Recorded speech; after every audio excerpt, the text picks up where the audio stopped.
like this is a program. Pre-program. You can't program it until you get on site itself, and then you've got to sync it all up. So you set it off. You off for a cup of coffee? No. Basically, it's all GPS fixed. Whichever area it is we're doing, and we would get a proper GPS fix on that using our highly accurate GPS. So that if there are adjustments that need to be made, then we can make them. I can't see that, so we've got to weigh it up. But then you can also have, if you've got qualified observers, they're allowed to stay in contact with you, and as long as they can see it, then you're safe as well. So if you want to do like a linear route, for example, you can have one pilot set here. He can then fly 500 metres. The next pilot would be a kilometre away, and when they see it, he can then move control from that person to that person, and this person can then take over the rest of the flight. Wow. So in theory, you can score a survey up to 2 kilometres at a time. Wow. And that would involve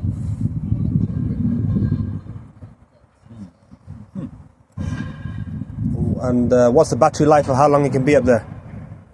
you're looking at about a 45-minute battery life, but it's all wind dependent as well. Like you've got to be very careful if you're going into the wind, like going with the wind behind you. You might be like, I've got loads of battery, and then you realise you've got to come the whole way back in the wind, and your battery levels are just like just constantly predicting what your estimated battery is. So you might be then coming back into the wind, and all of a sudden it's saying you're barely going to make it back. So you got to be very careful, like taking into account the wind as well, because that can completely throw calculations off. There is emergency procedures as well, so if something does go wrong, I mean, we can still fly it if we lose one propeller. But if we lose one propeller, then it will say, well, actually, we need to return home, and it will automatically return to the point that we took off.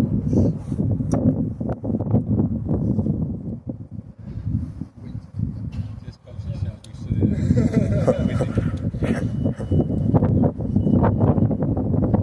How much do these cost then? This particular one,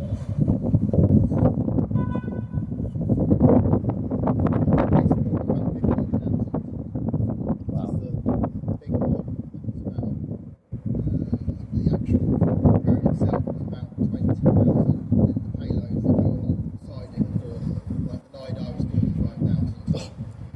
We invested about 120,000. So I think we got big drone, medium drone, too small. Just one, so we got one of each. Is this a small one? This is a medium. This is medium. How heavy is the LiDAR equipment that it needs to carry? Very heavy. It's more the battery. The batteries actually weigh a lot. Batteries are ridiculously heavy on the big one. There's 4 of them. If they've got those two, if they're two.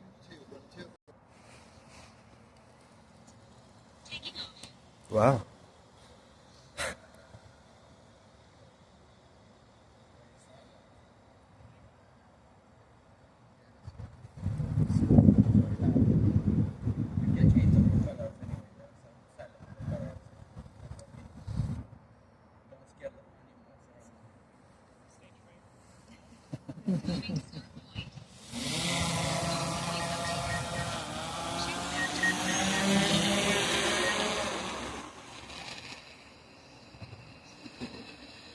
So basically what we've got at the moment is going to head that way. It's going up to its measuring altitude, and then it's going to head that way to the start of the point, and then it's going to do a grid pattern across the area. So at the moment I've just done the grass area, bit of carpet at the back, so it should... Yeah, we're only looking up and down, there's 3 runs back.